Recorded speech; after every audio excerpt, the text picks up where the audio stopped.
Book launches are one of the most important and least understood stages in the author journey. Many authors think that if they write a masterpiece, readers will demand to read a copy. But the same day you launch your book, at least 1,000 other books are released as well. And if you're not careful, you will get lost in the noise. Many authors learn the lessons of book launching during the painful aftermath of a failed book launch. And what makes it worse is that you only get one chance to launch your book unless you're willing to revise or rewrite and re-release your book. In this episode, we're going to talk about 4 painful lessons many authors learn the hard way, and more importantly, how you can avoid that pain yourself. I'm Thomas Umstattd, CEO of Author Media, and this is Novel Marketing, the longest running book marketing podcast in the world. This is the show for writers who want to build their platform, sell more books, and change the world with writing worth talking about. And let's just jump right into it. The first lesson that authors learn the hard way is that good launches take time to prepare. The key to success in book launching is preparation ahead of time. It takes time to build that email newsletter. It takes time to build the following, the email subscribers. It takes time to set up media interviews. It takes time to put a launch team together. Everything takes time. And remember, the goal of the book launch is for it to all happen during the same first 2 weeks so that you have a good chance to hit a bestseller list. Because once you get that bestseller badge, once you get featured in that newspaper as being a best-selling book, you are a best-selling author, and the path forward is so much easier. But if you want everything to happen all at once, you have to spend the time ahead of time making sure that happens. It doesn't just happen on its own. And I will say this is a particular trap for indie authors. The biggest killer of an indie book launch is launching too quickly. The indie author is so excited to have her book ready to sell that the day it's ready to go live, the day it's done being typeset and proofread, that's the day it launches. And this is a huge mistake. You need to set aside time to send out review copies. You need to set aside time to get people excited, to build that anticipation so that you're not lost in the noise of the other 1,000 books that are launching your same day. And if you can have the patience to let that anticipation build, to let readers get excited, you will sell a lot more copies, and you'll sell especially a lot more copies during those first critical 2 weeks. Now, if you're indie published, I'm not saying that you have to wait 2 years like a traditional published author, but it is a good idea to wait some amount of time while you're getting everyone excited. The second lesson that authors learn the hard way is that big platforms make for big launches. The bigger your platform, the bigger your launch can be. Now, we all have to start somewhere, and when you do a launch correctly, your launch leads to you having a bigger platform for the next launch. So you build that momentum, or to change metaphors, you get the flywheel spinning faster and faster. And the bigger your platform is, the more following you have, the bigger future launches you can do, where each launch is a stepping stone to the next bigger launch. Now, I should say here that while a massive platform can help you have a better launch, it doesn't guarantee success. Also, you can have a successful launch with a modest platform. In fact, if you launch your book correctly, like I said, the result will be a larger platform for the next book. But the bigger the platform, the bigger the launch can be. Now, big platforms don't guarantee success. They just make the launch bigger. Now, a big launch may be a bad thing, and we're going to talk about that in the next lesson. There's a lot of painful lessons here that authors learn the hard way.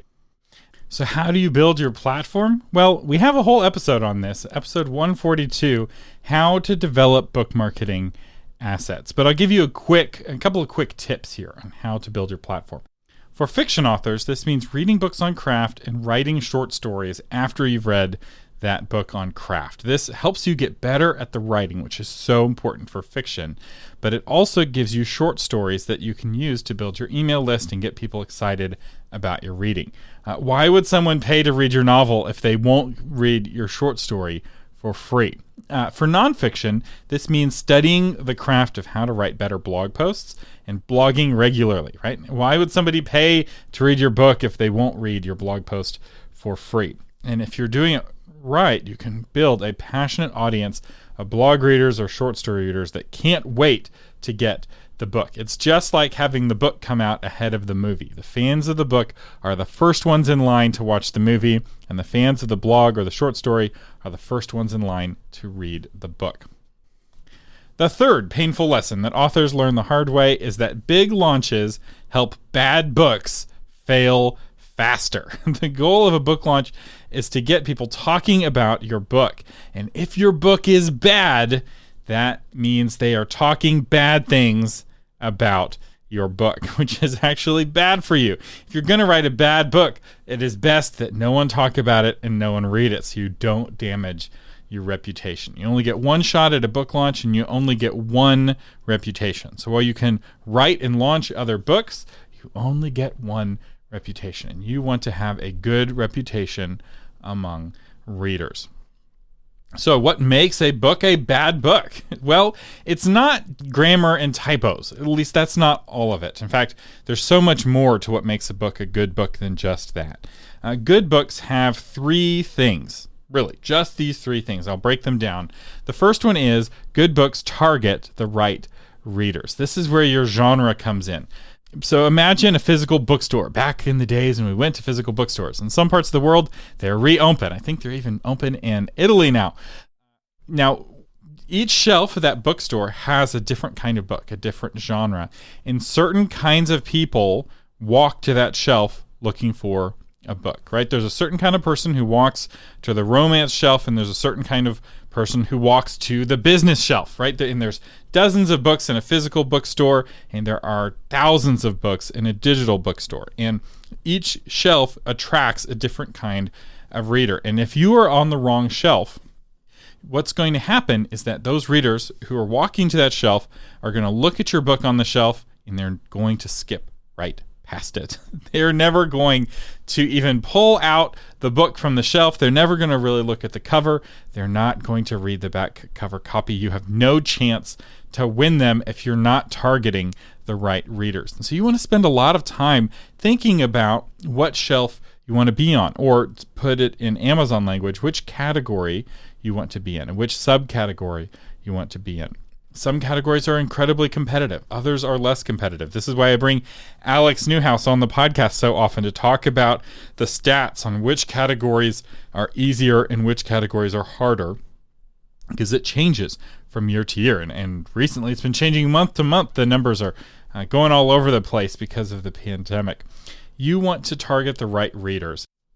The second element of good books is that good books make the right promise. So you're on the shelf you want to be on that is attracting the kind of reader that you think will respond to the promise that you're making. Now you need to make a promise to that reader. And the goal of the promise that you're making with your book is for the reader to say, "Shut up and take my money." And they grab your book and they run to the front of the store, or they buy it right then and start reading it. And how you make that promise is an element of three things. Two are the same for fiction and nonfiction, and then the third one changes for fiction and nonfiction. So the first is the cover. The cover needs to be similar to other books that reader has loved, right? Because the promise is this book is going to be like books that you have loved in the past. Very few readers are very adventurous. They don't read very far outside their genre. And so if you want them to resonate with the cover, if you want them to be like, yes, this is what I'm looking for, you can't be too different. You can't be too strange. You need to be what they're already looking for. And you can shake your fist at the world and be like, this isn't fair. People should be into what I am writing. But that is not how the world works. You have to conform yourself to fit with how the universe is, rather than trying to demand that the universe change itself to conform to you. You are not that powerful. The second element of making that promise is the back cover of the book. This includes the copy, it includes your bio, your photo, the price. This is a lot of the details of your book. In this back cover copy, all of those elements are kind of rearranged on an Amazon page, but they're all still there. And this is where you actually literally make a promise, right? If your book is a nonfiction book, you may promise, right, this book will help you get out of debt. And if your book is a romance, like this is a romance that is similar to the romances you've loved in the past. The third element is the element that shifts back and forth. So for nonfiction, it's the table of contents. readers are going to look at that table of contents and look at your chapter headings. And each one of those chapter headings needs to be a sales pitch for what is in that chapter and why it is so beneficial. And I was going to link to an episode on table of contents, but I realized I've not done an episode on table of contents and how to use them for marketing purposes. So I've added that to the idea doc. I do have an episode on book covers, episode 106, 10 things every book cover needs, and we also have one on back covers, episode 111, how to write best-selling back cover copy. But that table of contents needs to be really strong. When the reader reads the table of contents, they're like, yes, this is what I'm looking for. And if you're afraid that the table of contents will give away the content of your book, you don't have enough content in your book. There needs to be so much substance there that when they're reading that table of contents, they're getting more and more excited until they run and say, shut up and take my money. For a fiction book, readers don't care too much about the table of contents. In fact, you may not even have one because they read at the start of the book and they read straight to the end. And so for fiction, what matters is that first page. You need to open strong. You need to introduce a character that the reader can relate to, and you need it to, by the time they're done with that first page, they really want to turn the page and read the second page. And it's usually at that point they're like, okay, I'm sold, and they take it to the counter. They click add to cart on Amazon. So making the right promise is really important. If you don't make the right promise to the right readers, you don't have a good book. But there is a third leg of the good book stool, and if you only have two legs and you don't have the third one, your book will fail. And good books over-deliver on their promise. So good books target the right readers, good books make the right promise, and then finally good books over-deliver on their promise. So you've made this promise that this book with the cover, that this book is like another book that you like, or this book will help you with some specific aspect of your life. Now the inside of the book has to actually deliver on that promise. If you've promised a cozy romance, then you'd better have a romance that feels cozy. If you promise a method to get out of debt, then that book had better help readers get out of debt.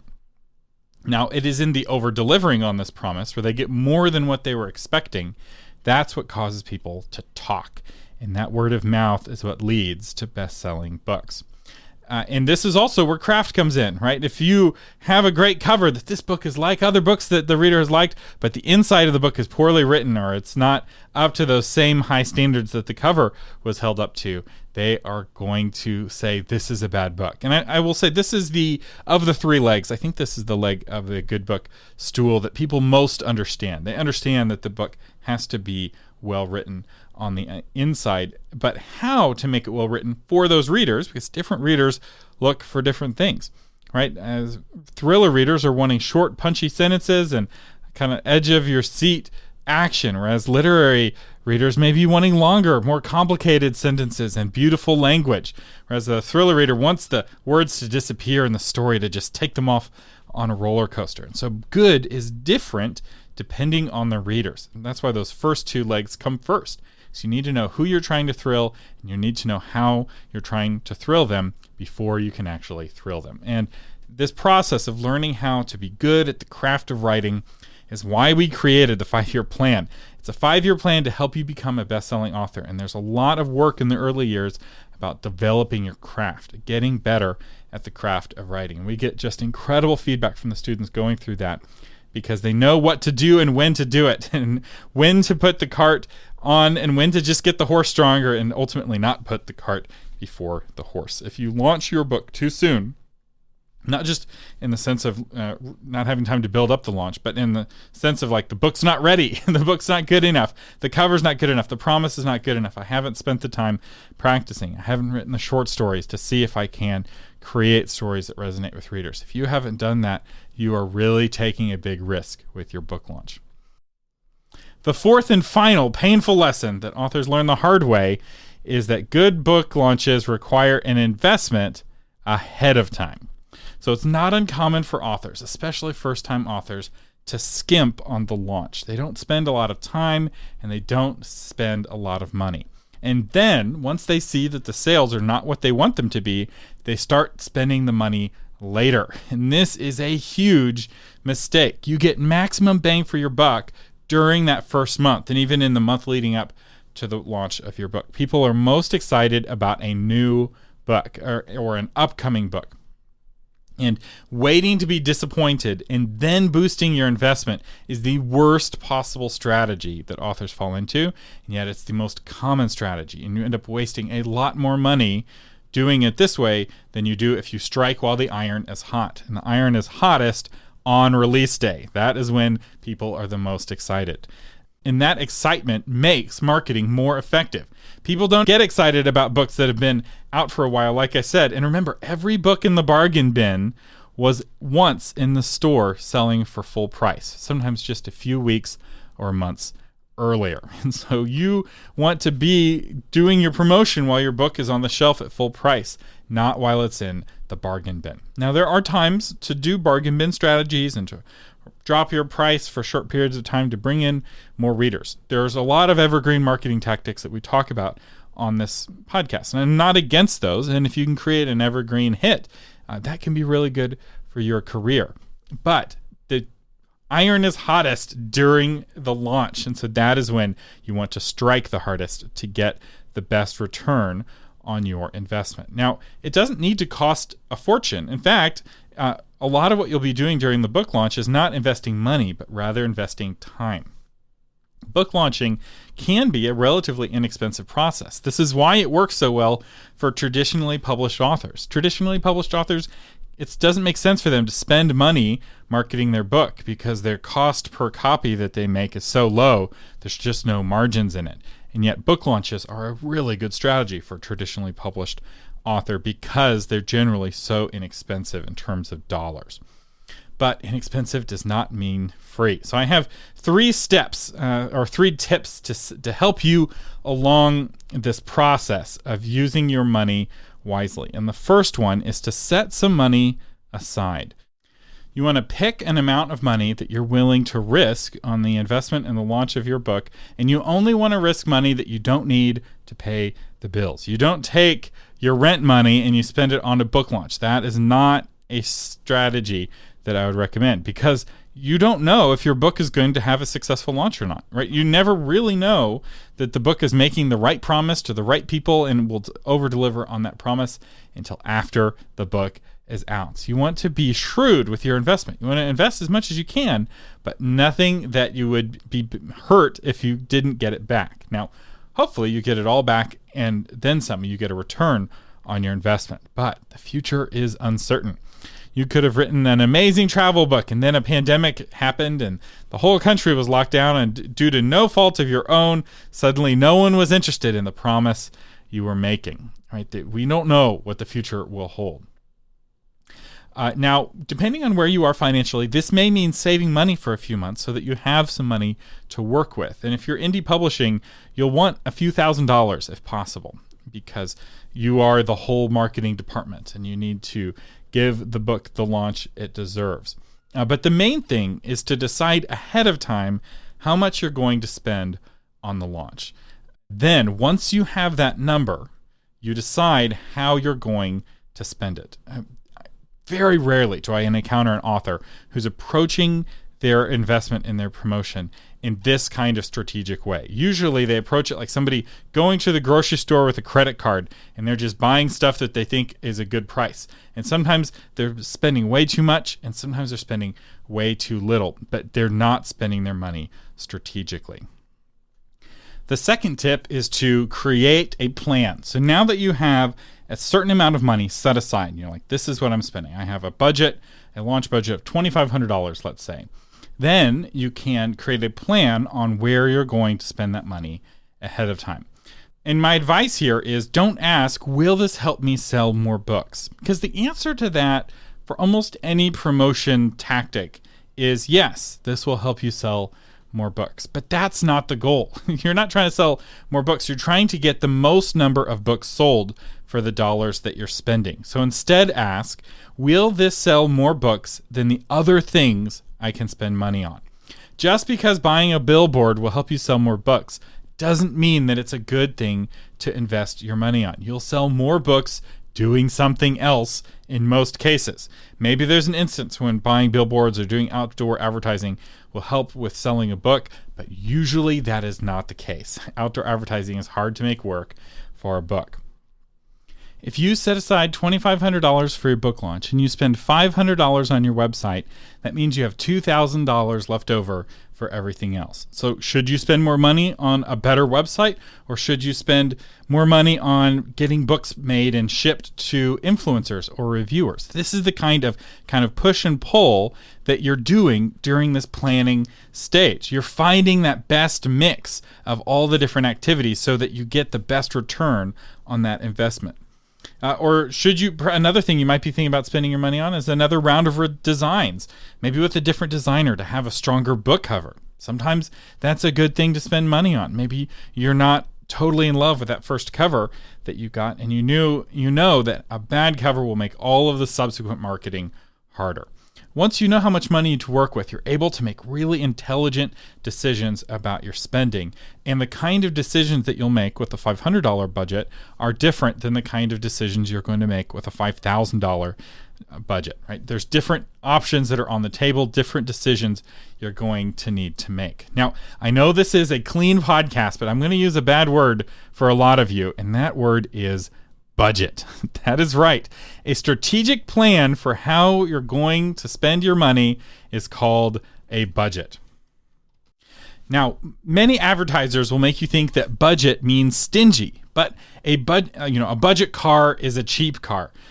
But that is not what budget means. At least in the business context, a budget is a strategic plan to get the best return on your money. You can budget to spend a lot of money on something, but the key is that you decide ahead of time, knowing how much you have to spend. Spending more money on X means spending less money on Y because you have a budget.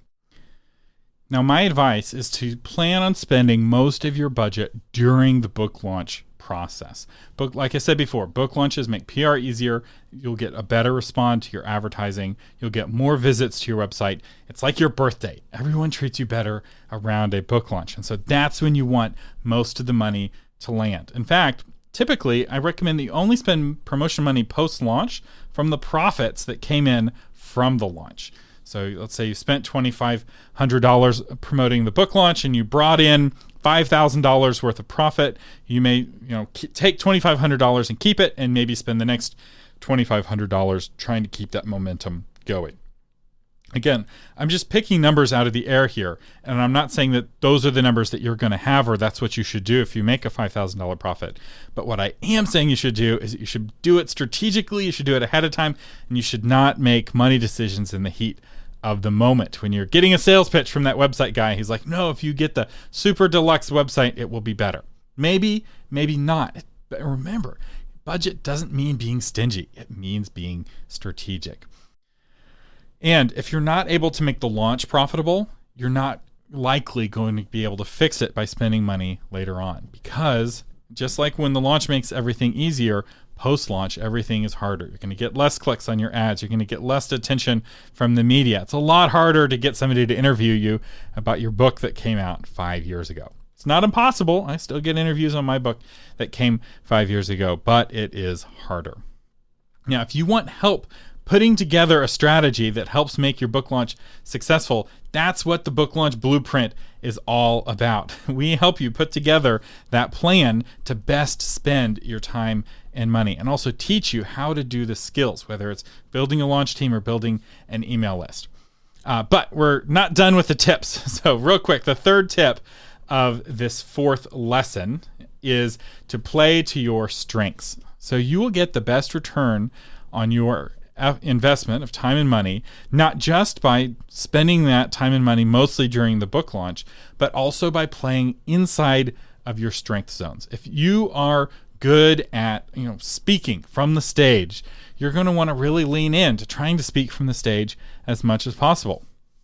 Especially now that the world is opening up, right? Stages aren't quite open yet, but maybe they will be in 2021. Right? Maybe you can develop a strength of being good as a guest on podcasts, and you have a topic that is very timely to podcasts right now, and you can do lots and lots of interviews. I have an author in one of my mastermind groups, and she does 2 or 3 podcast interviews every week. She uses our podcast host directory, and she's just constantly booking podcasts and getting in front of new audiences about her message, because she has a topic that lends itself well to podcast guesting. So she plays to her strengths, and helping identify your strengths and also helping identify your weaknesses is another thing we do in the Book Launch Blueprint. So for those of you who don't know, the Book Launch Blueprint is our 21-day intensive. We do it once a year, where we take a small group of students, James Rubart and I take a small group of students through 21 days of training on how to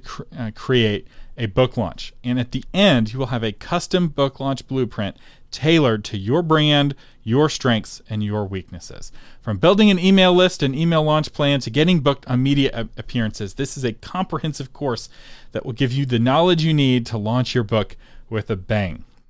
You will have continued access even after the course is done. So all of the sessions you'll continue to be able to watch into the future. You can even go through the course again for free next year if you want to. And we have students who enjoyed the course from last year, the year before so much, they're going through it again, which I think is really cool, because most classes are not that way, where you enjoyed it so much you want to do it again. You can find out more at booklaunch.fun. And I will say the course starts on May 31st, 2020. That is when registration ends, May 31st, 2020. This is not the kind of course you can sign up for at any time. We all go through the 21 days together. And I should say that if you're a patron of the podcast, before you sign up for the course, you get a special bonus, which is the How to Get Booked as a Podcast Guest course. It's normally $249, and you get that included for free with your registration for the Book Launch Blueprint. Just email me your receipt. There's instructions on Patreon on what to do to get that free course. Speaking of patrons, on patreon.com, our featured patron is Jennifer Lamont Leo, author of Moondrop Miracle. During the Great Depression, a spoiled socialite must find a way to support herself and her child. Can she turn a homemade recipe for skin tonic into a livelihood? So Jennifer Lamont Leo, thank you so much for being a patron of the Novel Marketing Podcast. Thank you for helping keep us on the air. I couldn't do this without your help. We wouldn't have blog post versions of the episodes if it weren't for patrons like you. So I very much appreciate you. And if you want to become a patron of the Novel Marketing Podcast, especially if you want to get that bonus course when signing up for the Book Launch Blueprint, we'll have a link to do it on novelmarketing.com. You can also go to patreon.com and do a search for Novel Marketing. And if you can't afford to become a patron, but you still want to help the show, you can. Just share this episode with one author you think would find it helpful in launching their book. Now, yesterday we took our children to the family ranch for some social distancing family time with my parents, the kids' grandparents, and my daughter, Mercy. She's 19 months old now, and she was so excited to see the cows. We'd been hyping the cows all week, and so she was really excited to see the cows. And we got to the cabin. The cows were far away, so my dad goes scouting around the ranch to find where the cows are today, because they wander and graze on different fields. And we finally found them, so we drove up to the field to go see the cows. My daughter gets out of the car and she's so excited, and she starts walking towards the cows, and they all stop and stare at her, right? She has their full attention. And as she continues moving the cows, they get more and more afraid of her, more nervous, until finally they bolt and run in the other direction. And this is normally how cows interact right there. But it's fascinating to me that these 2-ton creatures are so afraid of a tiny little baby who can barely walk, right? There's nothing that my daughter can do to harm a 2-ton cow, and yet they were running away from her. Now, yes, I was staying close by, so maybe they were afraid of me, but they were looking at her. And, maybe it was she was like a coyote low in the grass and they didn't know any better. But if anyone should have been afraid, it should have been my daughter, Mercy, right? She could have been hurt by those very big and powerful cows, and yet she had no fear, partly because she didn't know to be afraid. She's too small to be afraid of a cow. Now, while it's easy for us to make fun of cowardly cows, or even make dad jokes about cowardly cows who are afraid of things they shouldn't be, or are afraid of things that can't hurt them, how often do we put ourselves in that same situation, right? How often are we afraid to send that email promoting our book or reach out to that podcaster to come and do a guest interview because we're afraid? And that podcaster can't hurt us any more than my daughter could hurt those cows. We keep ourselves from telling the world about our book that will make the world a better place out of fear. And fear, often, that's of something that is not real. So my encouragement to you is to connect with your inner toddler and charge right at that thing that is making you afraid. You may be surprised that it bolts for the fence as well.